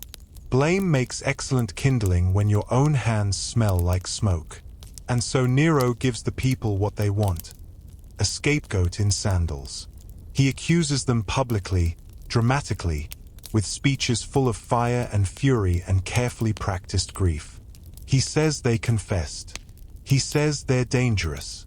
He says Rome must be purified, not of sin, but of suspicion. The executions begin like theater. Christians are sewn into animal skins and fed to dogs, not in back alleys, but in arenas under applause. Others are dipped in pitch and lit on fire, literal human torches, illuminating Nero's garden parties while guests sip wine and compliment the ambience. And through it all, Nero mourns. Publicly, lavishly, he visits the ruins. He speaks of justice. He pretends the blood on his sandals came from the fire, not the arena. And for a time, the people believe it, or at least pretend to. Because nothing soothes the mind like a villain to hate more than your emperor. But not everyone buys it. Some senators raise eyebrows. Some philosophers go quiet.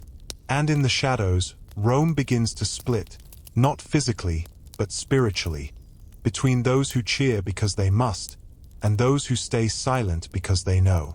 The Christians, for their part, don't scream as much as expected. They sing. They forgive. Which only makes things worse, because nothing terrifies a tyrant more than victims who won't play the role of victim. Martyrdom, it turns out, is contagious. And as their numbers grow, quietly, defiantly, so does the unease. Rome begins to feel haunted, not by the fire, but by its response to it. By the way the city cheered while its soul smoldered. Because the flames are out now. But the smoke is still watching. At first, the ashes just lie there, soft, gray, pretending to be innocent. They settle on rooftops, on shoulders, on altars no one prays at anymore, like snow that forgot how to be pure.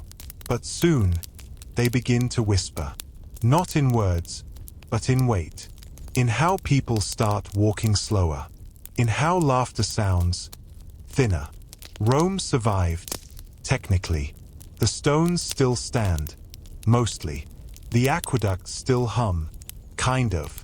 Nero still sings, unfortunately.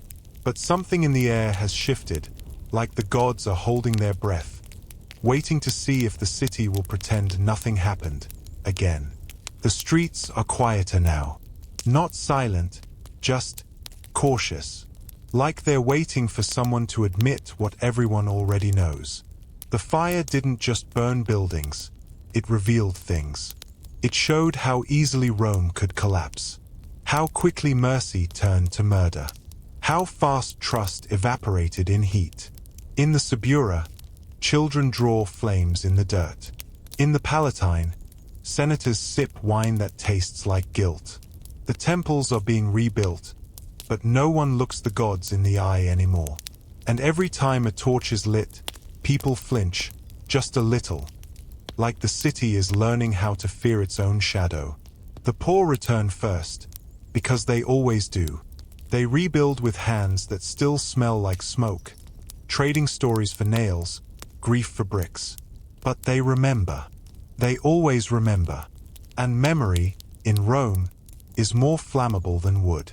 Nero parades through his half-finished palace, all gold leaf and empty promise, trying to drown the smell of failure with imported perfume and imported applause. But the people smell the difference between power and performance, between legacy and ego soaked in oil. Even the birds fly differently now, lower, quieter, avoiding the spires that once stood tall but now lean just slightly, like they, too, are exhausted by the weight of pretending Rome is still eternal. The poets write less about gods and more about fire. The statues look less like heroes and more like warnings. And somewhere, deep beneath the city, someone carves a simple message into stone. Not in Latin, but in silence. They knew. Because cities remember. Not in history books, but in cracks. In soot. In how light hits the walls differently after something has burned. Rome remembers, not with monuments, but with ghosts that now walk in daylight. And though Nero still holds the stage, still sings his delusional arias to anyone who'll stay drunk long enough to applaud, there's something missing in his voice, conviction. Because even he knows the fire didn't just change the skyline. It changed the audience. The ashes whisper at night, louder than any sermon, softer than any scream. And what they say, over and over, is this: it didn't have to be this way. You'd think, after watching your city melt into a puddle of screaming bricks, the first instinct would be humility.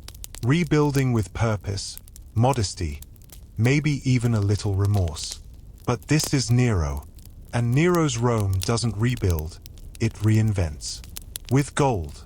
So much gold it makes the sun feel underdressed. The Domus Aurea wasn't a house. It was a hallucination carved into marble. A palace so large, so absurd, that parts of it were still being discovered over 1,000 years later by men who probably thought they'd stumbled into Olympus, only to realize they were in the ex-boyfriend lair of the worst kind of emperor. Picture it. Rotating ceilings that mimicked the stars. Walls encrusted with jewels and frescoes that made gods look like background extras. Giant halls built solely for echoing compliments. Gardens wide enough to lose your sense of direction and your dignity. And right in the center, a colossal statue of Nero himself, taller than most temples, because apparently burning the city wasn't enough. He needed to rise from its ashes like a phoenix sculpted out of narcissism and bronze. This wasn't architecture. It was a tantrum in stone. A monument to the idea that if you pile enough money on top of trauma, maybe people will forget why the ground still smells like death when it rains.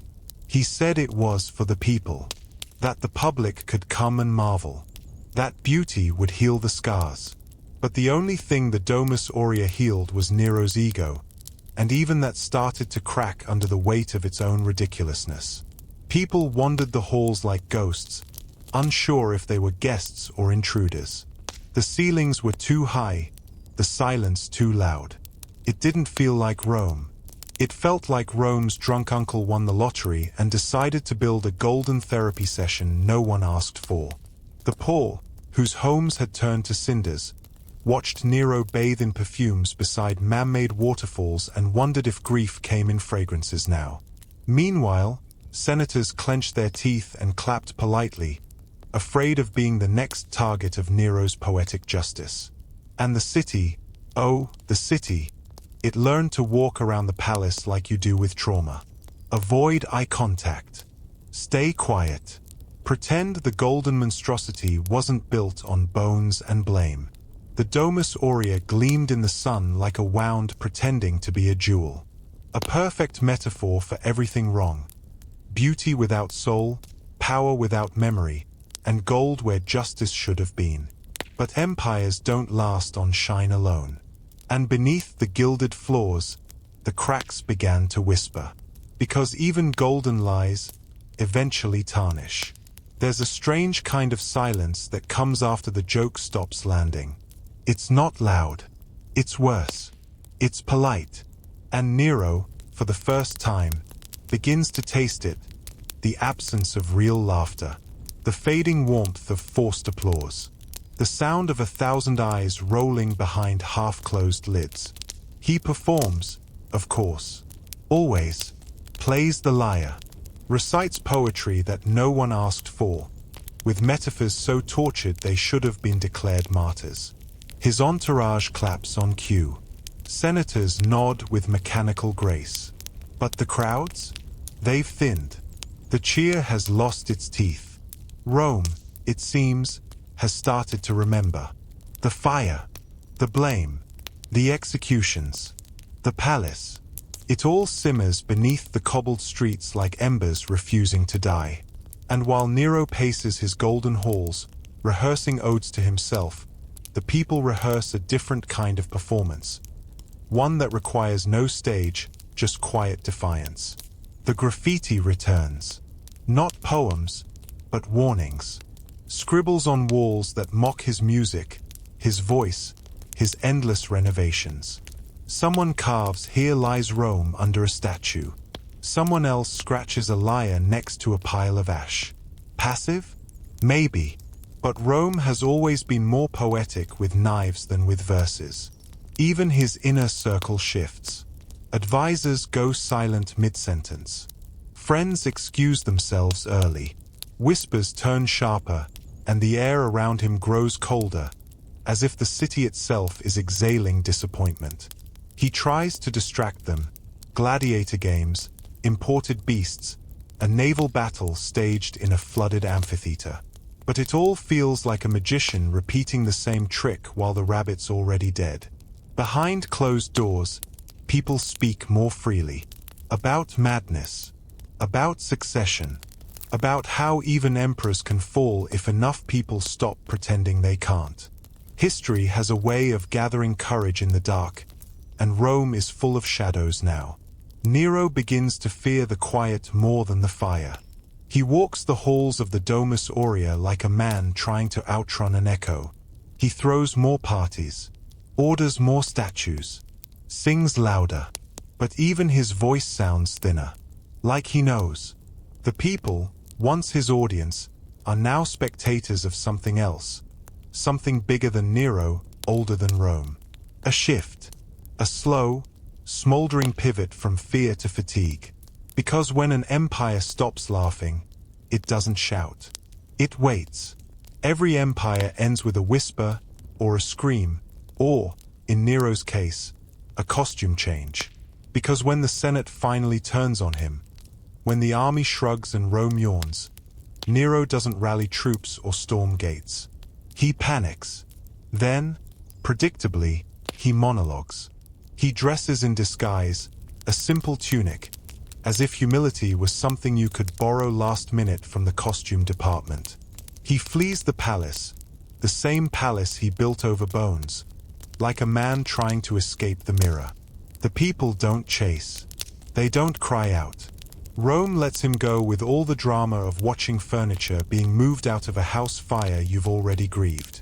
Nero hides in a villa. Not his. A friend's.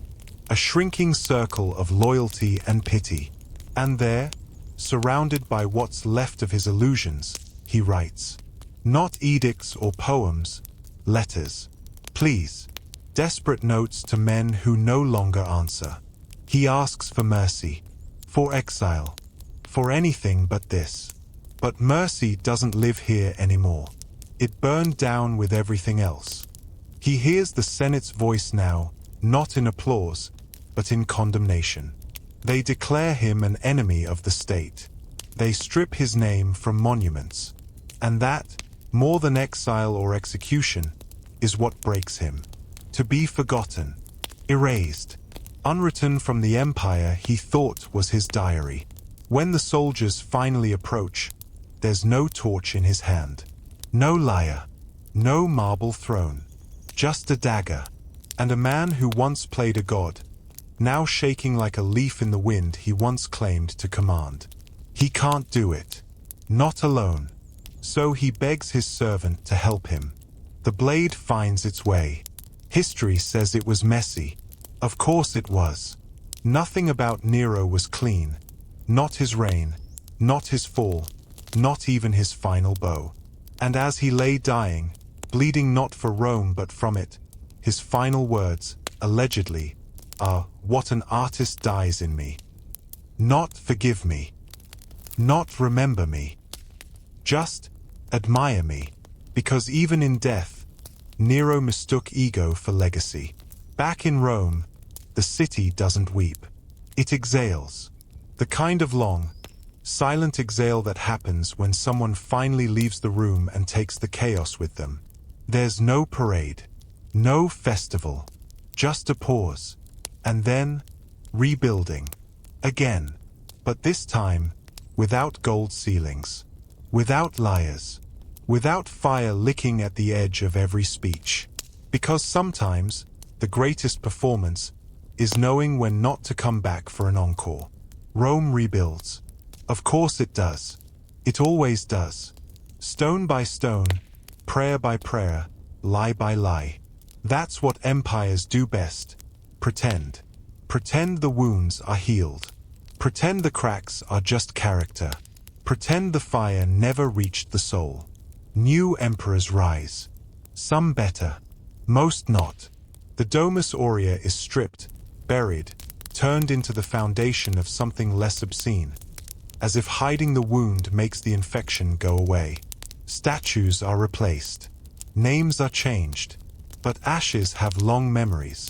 The poor still walk the same alleys. The rich still toast to victories they didn't bleed for. And somewhere, deep beneath the palaces and forums and marble facades, the fire still lingers. Not in flame, but in feeling. In the way people glance at torches. In how they hesitate before cheering too loudly. The Christians? They don't disappear. They multiply. Quietly. In tombs, in catacombs, in whispered prayers and stubborn hymns that echo louder than any imperial decree. Nero tried to erase them with fire, and instead lit the fuse of something eternal. The artists returned too. The real ones. Not the emperors with delusions of verse, but those who carve pain into stone and turn grief into melody. They remember, and they remind others. Because the worst thing about forgetting history isn't repeating it, it's letting it rot unburied. And Rome, though it stands, becomes a different city. A city with shadows that don't move. With monuments built atop ghosts. With beauty that now always carries the aftertaste of smoke.